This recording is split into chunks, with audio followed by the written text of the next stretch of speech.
Darker greetings for sci-fi and Stephen King fans. I'm here today to show off my Stephen King collection as far as books and movies go. Because we actually had a really big year for Stephen King adaptations this year.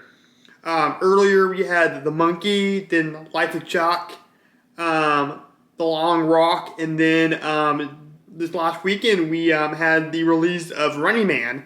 So I thought it'd be really cool to put out a video showing off all the books that I have. Now, in the movies too. So now with the books, they are mostly replaced copies that I replaced. And without further ado, let's get to it. So the first one I got here is his first published book, which is Carrie. Now this one, it's a pretty cool cover. Of course, you got the classic, prom imagery here with the crown, and it's kind of bloody. That's pretty cool. This one is written pretty interestingly. It's kind of told in like I guess sort of journalistries and like newspaper clippings and stuff like that. So yeah, this one's a pretty interesting one. Definitely one of his more classic ones for sure. It's up there with like The Shining and It, and Misery and Pet Sematary. Now here's my favorite, and this is my favorite book of all time. We got The Shining. Now, when I originally read this book, I had the Kubrick movie stuck in my head, and I did not like this book at all. I thought the movie was way better. But then I read it for a second time to get ready for Doctor Sleep. So I read this and then Doctor Sleep, which I don't have the book for that. I need to. But yeah, this book is so scary in a psychological way. In a lot of different other ways too that I'm not going to get into. But I love this cover. You have like the hotel here. You have the stupid hazed animals, which is kind of stupid. And you got this weird face right here, which I'm assuming is Danny, but really cool cover. This is another one of those Target ones I got. Then moving right along, we got Salem's Lot. This one I read to get ready for the remake, and that got delayed and eventually put on HBO Max a couple of years later, which was kind of interesting. That I actually read this whole book and then had to wait a couple of years for the remake. And I thought the remake was okay. It could have definitely been a miniseries, but the book's amazing. It's in my top 5 King novels of all time. So yeah, definitely check this one out for sure. Then we got one that I had never read before. I've seen the movie, and that would be The Dead Zone. Can't say a lot about this one, but that cover's pretty cool. I guess that's Walken's character, and then the little swirly thing, like his powers. Cause you can kind of like see in the future here. He gets in like a bad accident, but yeah, I'm looking forward to cracking this one open soon. Not like real soon, but at some point. Yeah, so The Dead Zone. Another one I haven't read yet would be Firestarter. That's Drew Barrymore's character. Saw this movie, saw both versions, both thought they were okay. The remake absolutely was pretty boring. It wasn't like awful. Like the effects were decent, the acting was okay, but it was just a bland movie. But I'm hoping the book's a lot better. But yeah, this is another one I'm looking forward to reading at some point. Now this was the first time read for me, and that would be Cujo. This book's pretty good. Definitely love the movie more. It's more a reduced down version of the book. The wife cheats on the husband's or the family's best friend, and it gets a little bit more graphic, a lot more weird. Because of course it is. It's Stephen King. But yeah, it's a pretty good book.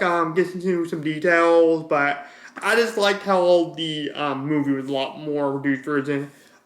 This is honestly, this one and then the next book I'm going to show you are like my 2 favorite covers for these Target ones that I got here. Now, this is my second favorite Stephen King book, and that would be Pet Sematary. Sometimes that is better.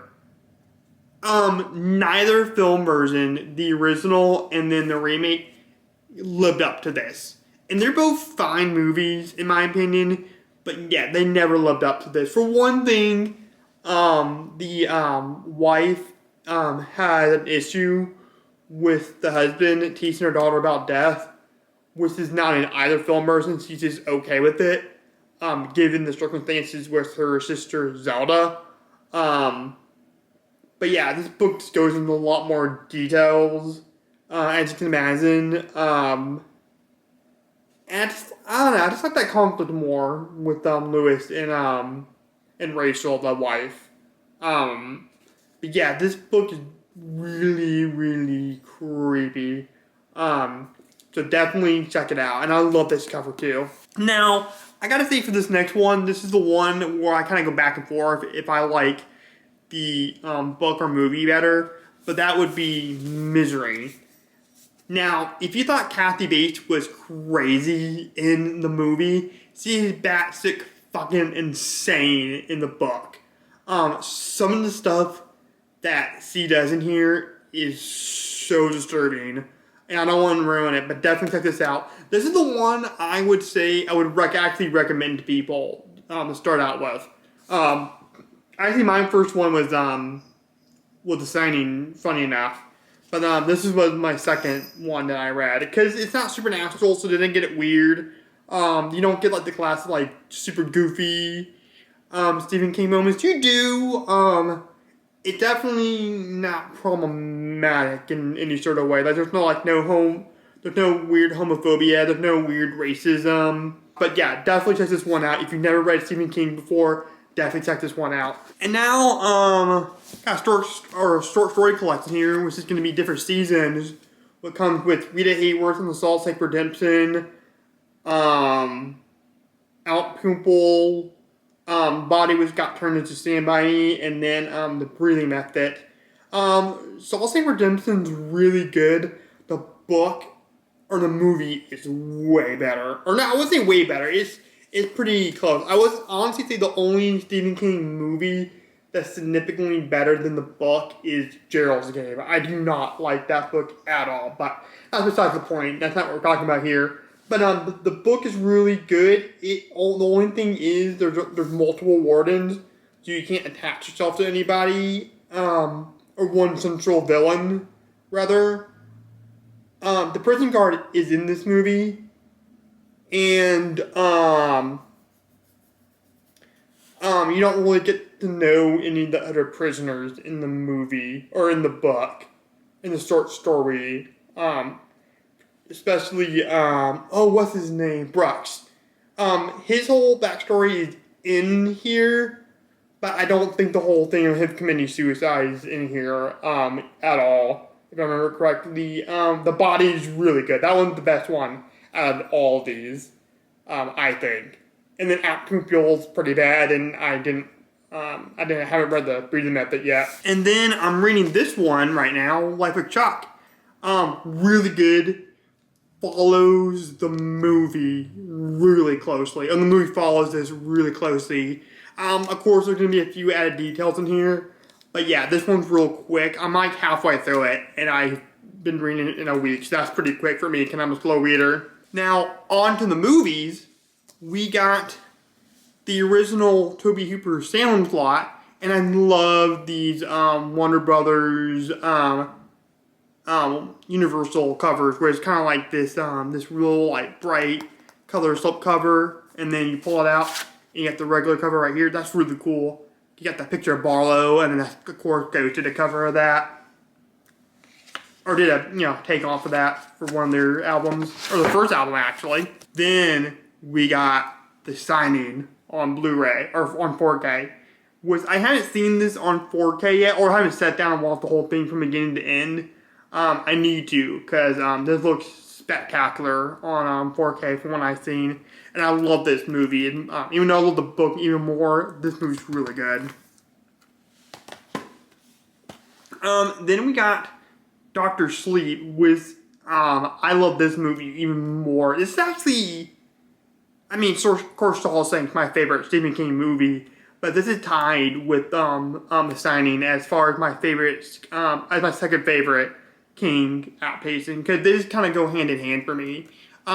Ian McGregor, it's McGregor. I always get him and Ian McKellen mixed up, but Ian McGregor is spectacular as the adult Danny. I really thought he should have been nominated for Best Actor, but what are you gonna do? Thought Rebecca Ferguson was great as Rose the Hat. Overall, this movie is just really good, like visually. Like, Mike Flanagan had a Herculean task of trying to make a sequel to King's book, The Signing, do an adaptation, but also make it a sequel to Stanley Kubrick's The Signing. And he did an amazing job of that. Next, we got the It miniseries, which I actually kind of like this movie. The adult side of the story in both the book, this one, and then the Amy Scary ones, not very good. But I do love this movie. Tim Curry, he's not scary at all, but he is so funny. And I just kind of like the atmosphere, like the early 90s, late 80s atmosphere of this movie. I really like. Then we, of course, got the remake. I don't have the second one. I need to. I like the second one. It could have been a lot better, a lot more darker, I felt like. But this one's really good. This one was pretty much what I wanted, for the most part. It does get a little bit goofier when it gets to the house on Neibolt Street. I would that could have been a little bit more actually scary than, like, I guess, like a Scooby-Doo, like, funny, scary kind of thing. But yeah, it's a really good movie. All the kids pretty much are great, especially Finn Wolfhard and Sophia Lillis is the girl. What's her name? Yeah, I can't remember her name. Bev. Yeah, it's Bev. Yeah, she's great as Bev. Then we got the Shout Factory version of Misery, which is one of my favorite Shout Factory movies, and one of my favorite King movies.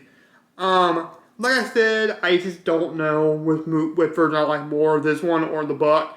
But man, this movie is just really good. Kathy Bates really personifies Andy Welch here. And I love this cover too. That's probably one of my favorite Shout Factory covers as well. In my top 3 of all time, Shawshank Redemption. We all know what makes this movie so great. Don't need to talk about it. And then a movie that's kind of getting a lot more appreciated. We got The Mist here. Really intense movie. Definitely the scariest Stephen King movie, in my opinion. Pound for pound, the scariest one. Because these creatures are scary. And the ending, oh my god, the ending is so sad and heartbreaking. Great movie. Love this cover though. This cover is really cool. But if you are going to watch this movie, definitely watch the black and white version. It is so much better than the color version. And then I got a Stephen King movie and TV collection, which comes with The Stand, which was pretty good. So when I read the book, I thought the remake was pretty bad. Of course I haven't read the book, so I don't know how the book is, but it kind of didn't have all the warmness of the miniseries. The Langoliers haven't seen, Golden Years haven't seen. Dead Zone, like I said, is really good. Pet Sematary is pretty alright. Like I said, I'm gonna give my thoughts. Silver Bullet is a fun one. It's a pretty cheesy movie, but it's a fun movie. Then we got Graveyard Shift, which I think was a short story collection. I haven't seen that one either. I need to watch that one. But yeah, pretty cool set. Mostly got it for Pet Sematary and The Stand. But yeah, guys, that was my Stephen King collection. Let me know what you think about it. And yeah. So if you like this video, make sure you give it a thumbs up. Make sure you hit that subscribe button. And I will talk to you guys later. Bye.